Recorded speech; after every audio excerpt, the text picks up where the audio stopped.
Hello and welcome back, my friends, to all the Mods 10 Mine Colonies, the Shire. Last episode, we built this amazing building you see behind me. Oh yeah, this absolute beast. It's Bag End. It was a massive build. It took a lot of resources, a lot of time, blood, sweat and tears, and a couple of crashes to boot. But we finally did get it built. Now, I know I said this episode we were going to go inside and work on some storage situation options, but what I want to do instead is solve some problems that have emerged around the colony. That's right, we've got some red cogwheels appearing above our dudes, you dudes. So I want to make sure we solve those because, again, gameplay is key and we want to make sure this is a nice and healthy colony. Now, also last episode we left Toodles high and dry. We left him hanging and didn't give him the materials to build that wall. So what I've done is just grabbed up some oak logs, some fences, some dirt and some cobblestone, because that's basically all he needed to get this wall built. And it's gone up pretty quickly. Well, not pretty quickly, it's gone up insanely quick. So an amazing job, Toodles. The wall is in position. It's not exactly going to keep out the barbarian hordes, but it does look pretty cool, and it's a nice showcase for you guys, a nice example of what the Shire style has to offer for walls and protection. Anyway, my dudes, let's solve some red cogwheels. So yeah, it's about time. I really did want to jump into storage this episode. I thought it would have been pretty cool. But we can't just keep working on ourselves. I mean, this isn't like a self-help program. No, it's a colony. And if our dudes have problems, we need to make sure we stay on top of keeping them fit and happy, because otherwise, yeah, those problems are going to grow and become much, much bigger. Oh, there's Kitty Kraken Curse. Hello, welcome to the colony. You're not quite in yet because we can't afford you. But yeah, welcome. Welcome. New hobbits, always welcome in the Shire as I should say. We've also got, oh, Wolfric Nick. How's it going? Enjoying a nice view of the beam there. Lovely. And also Leanne, welcome to the crew. Well, I keep saying welcome to the crew, but you're not in the colony yet, and you're probably going to leave. But yeah, these red cogwheels. Oh no. And stink lines. It looks like Jen McNoodles, yeah, one of our resident children has grown up and nobody taught her how to shower. So she's got these horrible, horrible stink lines. If you say so. So I'll right click and usually your colonist will tell you exactly what their problem is right off the bat. And it looks like a restaurant is... Wait, am I hearing raccoons? Are you keeping raccoons under the bed, Jen? Is that why your place stinks? It stinks of raccoon poo. Anyway.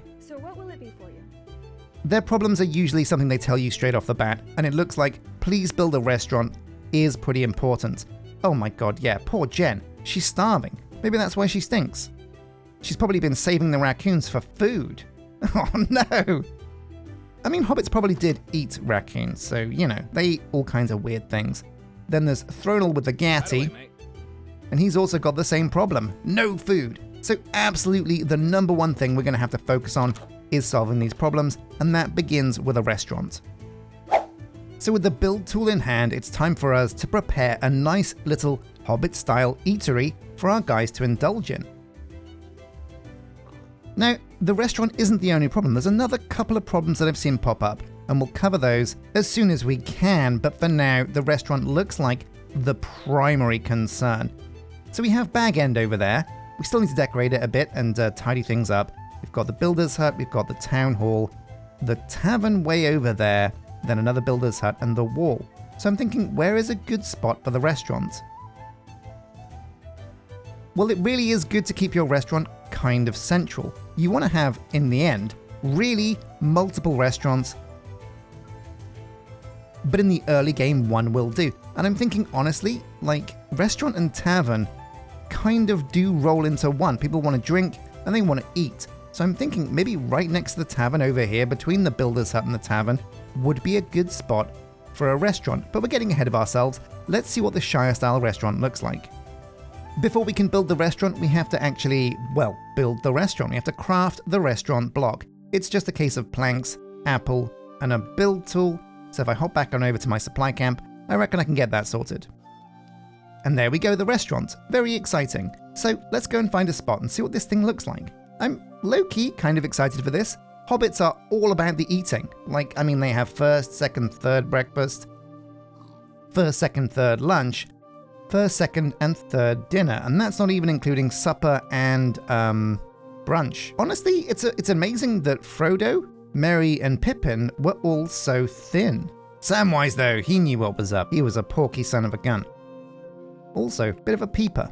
So yeah, the restaurant. This is the basic restaurant. It looks like there's only one. There's no alternatives. Let's do a lap and see what this thing looks like. Yeah, pretty cool. So at level 1, very basic. It's just a literal hole in the wall.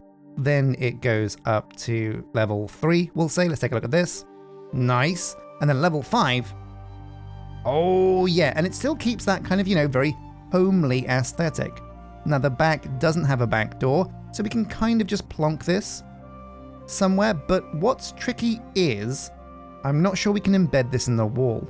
So what you can do with your build tool is go to this cogwheel, disable render placeholders as target blocks, and aha! Oh, I better have a sleep, but I'll cover this when we wake up. Good morning, my Hobbit friends. So yeah, basically what this does is it shows you the hidden blocks of a build. And as you can see, there's these weird floaty blocks. Now these blocks are don't do anything blocks. Basically what the builder will do is he will build this building, but he won't change whatever is already in place where these very small blocks are. So what that means is you can back this up against like a hill or a mountain, and the builder won't dig that out. He won't change whatever is there. And that's going to be super handy for us if we want to place this against the mountain. And you know what? I think we kind of do. So we'll maneuver this over here, and I do reckon that this is going to be the perfect spot. And what we're going to do is we're going to bring it forwards until it gets to a point where, yeah, like that. It looks kind of embedded, and there's a lot of these don't move me blocks, don't replace me blocks, embedded in the hill. I think this is actually going to be the perfect position. So we'll bring it down to level 1, and I guess we can get started on building the restaurant. Now, what about altitude-wise? Do we want it higher or lower?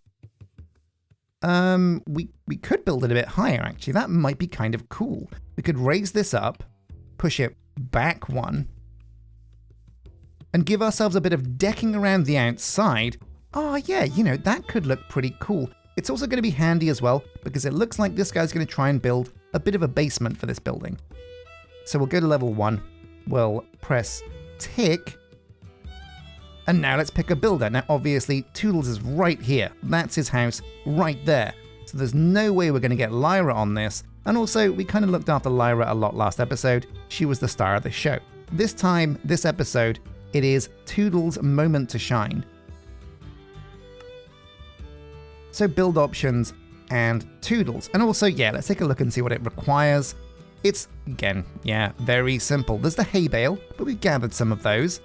There's some cobblestone panels. Yeah, this is all pretty easy stuff. Now, it is a pain having to go out and get all the oak sometimes.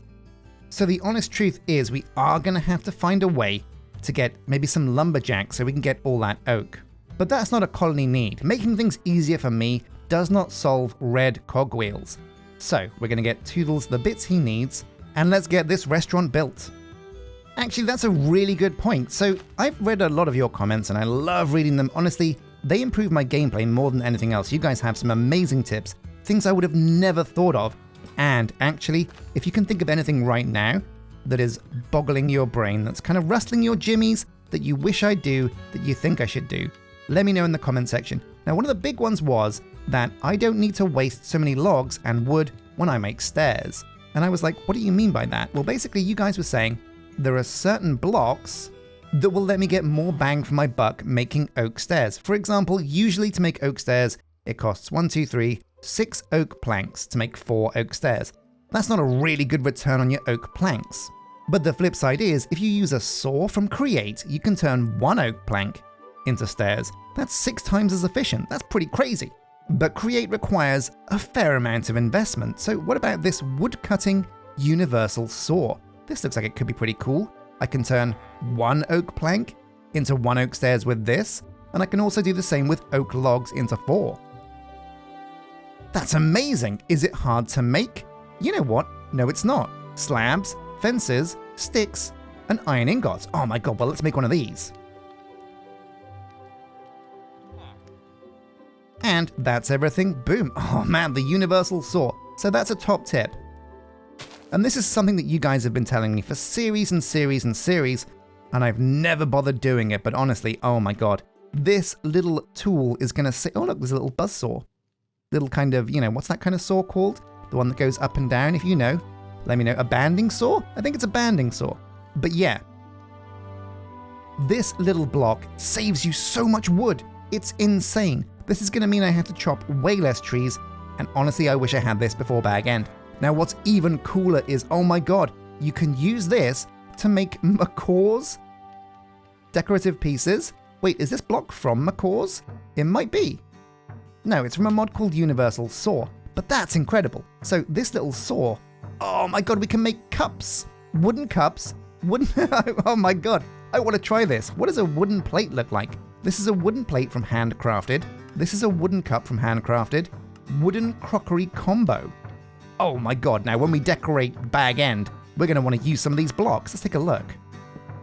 Oh, look at that. It's so cute, so cool. This is going to be amazing. This little saw is going to revolutionize decorating. Oh my god, I can see it now. Buy stocks in Universal Saw. It can also make chest panes from Steve's carts. Oh my god. Silent Gear tool rods. Macaw's windows, bridges. Oh yeah, the bee's knees. This thing's amazing. But we're getting ahead of ourselves. The main reason why we wanted this is so we can get an efficient use of oak stairs. Very cool. Okay, well I'm going to make the rest of the bits for the restaurant, and I'll catch you guys for the time-lapse build. But oh my god, once again, the Universal Saw, amazing tip. Keep those tips coming in the comment section. So Toodles begins work on the restaurant. Now, the reason why you want a restaurant is it basically serves as a place where you put food, and colonists know they can always go here to get a decent meal. Usually you want infrastructure set up around the restaurant, which means you have a warehouse that's always delivering food to your restaurant. You also have farms that produce the food that can go straight there. But in the early game, you can skip that infrastructure. You can just go into the restaurant storage block and just dump a whole bunch of food. Then there's an option in the restaurant to make the colonists eat whatever you've put in there. And there you go. That will sort you early on. We can worry about the rest later. But for now, all that's important is they have a place to eat. Survival first, luxury second. And there we go. It's looking a little bit less than snazzy. It's level 1. It looks like, well, grade A trash, but don't worry, we'll get there. We'll get this thing to level 2, 3, it'll go up in the levels, but for now, it works. That's what's important. Let's get it configured. Oh man, yeah, look at this. All the hobbits have already piled into here. Everybody was so starving, they just couldn't wait. Jen, McNoodles, and Moth are sitting at a table complaining, where's the food?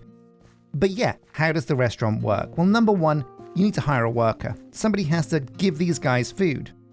Oh no, it looks like somebody has already been made a cook. It's Thronal with the Gyati. But we'll take a look and manage workers and see if there is not somebody better for the job. No, you know what, I think Thronal is pretty good. With 6 and 5, those are solid stats. So what else? How do you configure stuff at the restaurant? Well, number 1, you need to give it a type of fuel. Now it looks like the restaurant comes pre-configured with coal and charcoal set to on. That's really good so we don't have to faff around choosing different types of fuel. And honestly, these two are solid options. In fact, I have some coal in my backpack, so what I can do is go to the inventory and just give 10 of this to the restaurant. That's a good start. The next step is going to be adding things to the menu. And you can pick from every single kind of food in the game. Oh my god! And this changes. If you have a lot of food mods in your mod pack, almost, well, I think everything that has like a hunger restoration is programmed. Wait, what was that? Was that experiment? What? Experiment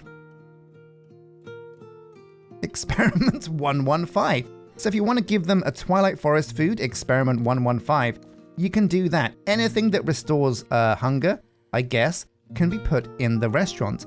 So what we're going to do first is we're going to go and grab some food from all the stuff we've gathered.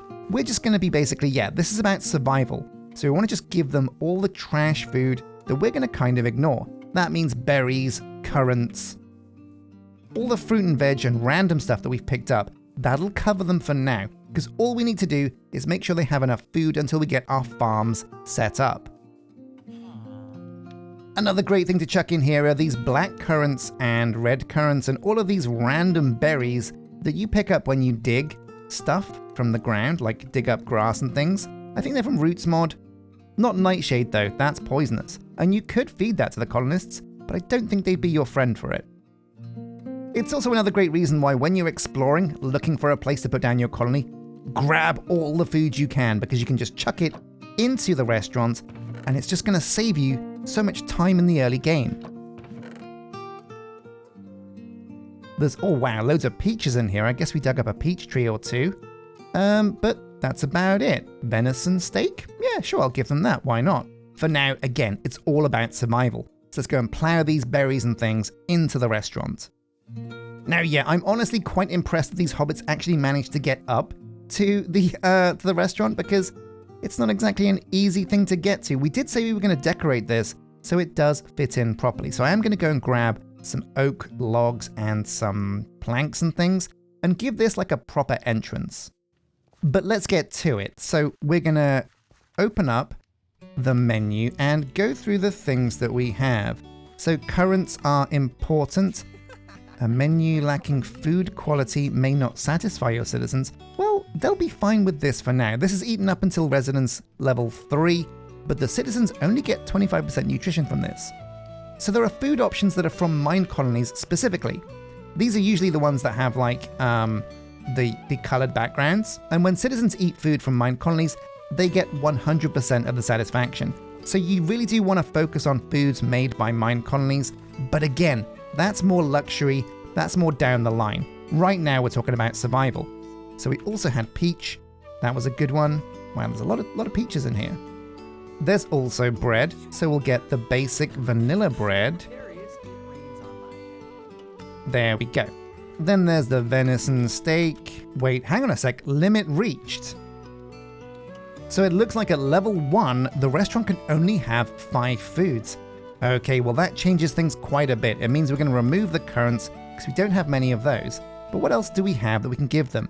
Right, potatoes and carrots. They're a really good choice. But bread, peaches, potatoes and carrots, that's a reasonably sized menu. Now we can go over here to the inventory and throw in, we're not going to throw in all of these because we do want to keep some of these vegetables for ourselves. But we'll put in all the peaches, all the bread, and already, oh yeah, look at these guys go to town on those carrots. Oh, you guys are veritable bunny rabbits. But all the citizens are in bed now, which is odd because they're not. There's a couple of them right there. I think it doesn't count guards. Guards just do what they want all the time. But there we go, that is one problem solved. Now this is a very short-term fix, and we will be getting the restaurant hooked up later on, and I'll decorate the restaurant at the end of the episode. But for now, there is another need. Now this one might not be present at the moment, but it is a problem that most guys have. Oh, it's Jules Jenkins. How's it going? There's Jen, just Jen.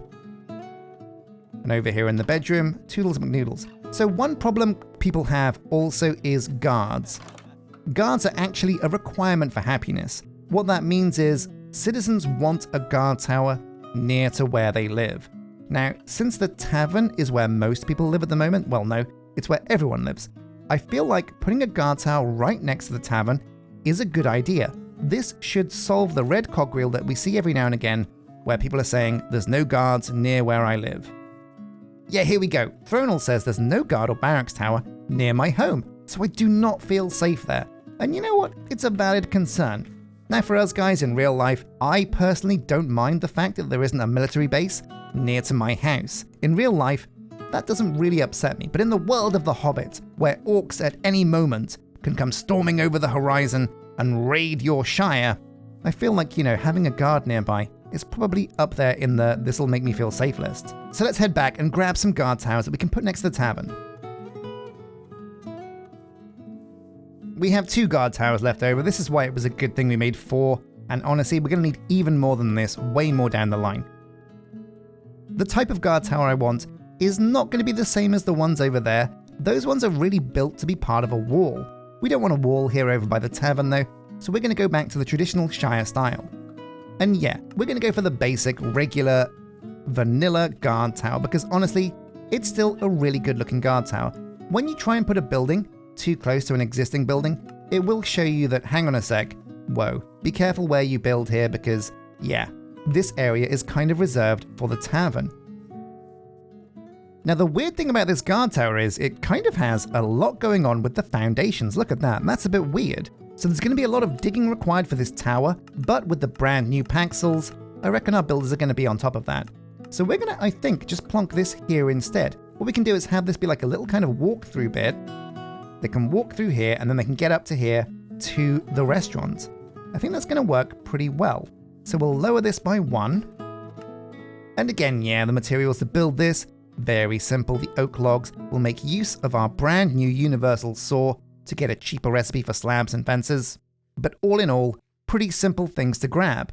I'll go and wrangle these up from my supply camp, and we can check out Toodles building this guard tower as well.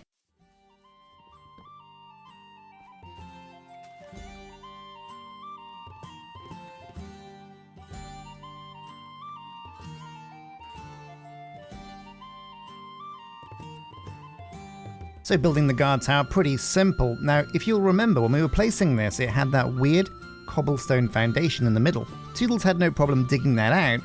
The problem is, he had a bit of trouble getting out of it once he dug it. So he's stuck there in the bottom, doing, God knows what. But if you give a builder long enough, they will always teleport back home. They're never truly stuck, but it does mean the builds take a little bit longer. Another guard tower being built means another guard, which means in theory our colonists should have another child. Now I think I fixed the name issue with children being born with 2 first names, but we'll take a look. So an absolutely fantastic job, Toodles. This thing looks pretty cute. We'll have to wait for the grass to spread before it looks like a proper Hobbit guard tower. But yeah, it looks like the foundation, this is where the actual guard tower is. So you've got like a little bed down here, and this is where the guard lives. Good job, Toodles. So, a child should be born fairly soon. While we wait for that to happen, what we can do is start to decorate the area around the outside of that restaurant. Oh, Jen's out here in the wilds. Don't worry though, this area is safe. If it's green, there's no lions. If Jen was wandering over in the savannah, she could very quickly become lion food. But yeah, for now she's okay. Now that's a weird thing, right? So, monsters don't spawn when it's daytime. If there's light, you won't see skeletons, you won't see zombies, you won't see creepers. But lions and other custom dangerous animals, I think they can kind of spawn in the daytime. I mean, it's a lion, right? Why wouldn't it? So I'm a bit worried about, well, they could really appear from anywhere. Now, we don't actually know if a lion will attack a colonist. We're just kind of waiting to see. Basically, if it will happen, and we'll know about it. So we'll wait and see. To decorate this guard tower, we're going to be using spruce logs, I think, and spruce wood, because spruce wood is, well, it's a nice kind of contrast against the oak of the restaurant. We're also going to need some cobblestone because I'm also going to make some cool panels. I've got a cool idea for how that could work. So where are the panels at? Where's my cobblestone? Do I need to grab some more cobblestone? You know, I might need to. Oh no, there's a load. Here we go. So my idea is we're going to border this with some, where the panels at? Yeah, we're going to use cobblestone panels on the side here, like this. Boop, boop, boop. And this is basically like a thin way to border the restaurant with cobblestone. I was going to use cobblestone blocks, but I decided against it. We'll go all the way around for now, and we can trim things up once we know where the stairs are going to go. Now we're going to come around the edge with a few spruce logs. So come back here, 1, 2, I reckon is a good shout. Yeah, so we'll come up here like this, maybe? Yeah, I think that's going to be okay. And we're looking good. Next step is going to be to add some spruce slabs. And we're going to keep these flush with the cobblestone, so we'll bring them over like this. Yeah, looking pretty good. This isn't exactly like, you know, Leonardo da Vinci level architecture, but you know what? At least this tower doesn't lean.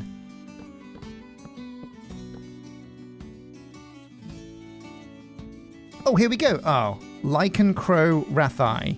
So our name fix hasn't worked, but it's going to be a work in progress. We're going to get that fixed eventually.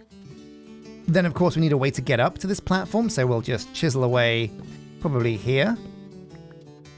And remove some here, I think. This will be good. And then here as well, so there's a clear line of sight up to the restaurants. Man, it's really dark until the sun kind of crests that hill, isn't it? I like that though. I like how shaders can really change things for you. And then bring the remaining spruce planks along like this, and we have ourselves, yeah, the restaurant path. Pretty cool. Now this is a whip. We'll make this look tidier. We could use some fences actually. That would really bring this to life. But already it looks a lot neater than it did before. We can, just fix this up. Maybe some more logs on the corner would look good. Yeah, I think it would. There we go. And now, yeah, basically I like to mix up the woods that I use because I think it can help contrast against the woods you've chosen. Now we can't go directly here because of this cobblestone panel, but for now, this looks pretty cool. Amazing. And now, yeah, we can just basically dig this along over like this and connect it up like this to our guard tower. Amazing. And we could even go one further and connect the guard tower up to the tavern over here. Oh man, amazing. So we've solved 2 needs this episode. Food is under wraps, and a guard tower near to where our dudes live, I think that's close enough, is keeping them happy. But I see one more red cogwheel. What's your issue, Jen McNoodles? I can't Oh, work like that. of course, this is a brand new guard tower, and Jen needs a sword. Well, no worries, we can get you hooked up. Stat. We'll just make a stick like this, because we're a little bit lazy, and a stone sword is fine for level 1 guards. And give it to you. Oh, looks like she's pinched some peaches from the restaurant. So basically, colonists will go to the restaurant to eat, but they'll also put some food in their pocket to eat on the fly. These are smart dudes. And Thronal, with that mustache, is a very amazing chef. So a massive thank you, my dudes, for watching this episode. We've got a lot done, and we've looked after the basic needs of our dudes. We made sure they have a guard tower over by the tavern, so yeah, they're not scared of going to sleep. They can rest in peace knowing orcs aren't going to come and stab them in the body. We also decorated a bit. We let Toodles finish up his wall, and that's looking pretty good as well. It's a little bit of protection. It really is just there to show off the walls, but it looks okay. And most importantly, we built this restaurant, this amazing Samwise Gamgee! What are you doing? Oh, what have I told you about Peepin, you son of a gun? I'm gonna have words with him after this. What a piece of trash. But yeah, the restaurant is built. We've got Thronal on the stoves, serving our colonists all the food they need. So everything's coming along really well, and all of our colonists are super happy. But we'll get something more permanent once the colony is up and running properly. As always, keep your comments coming in. I love reading them, and next episode I think we might start looking at housing. But thank you for watching, and until next time, take care.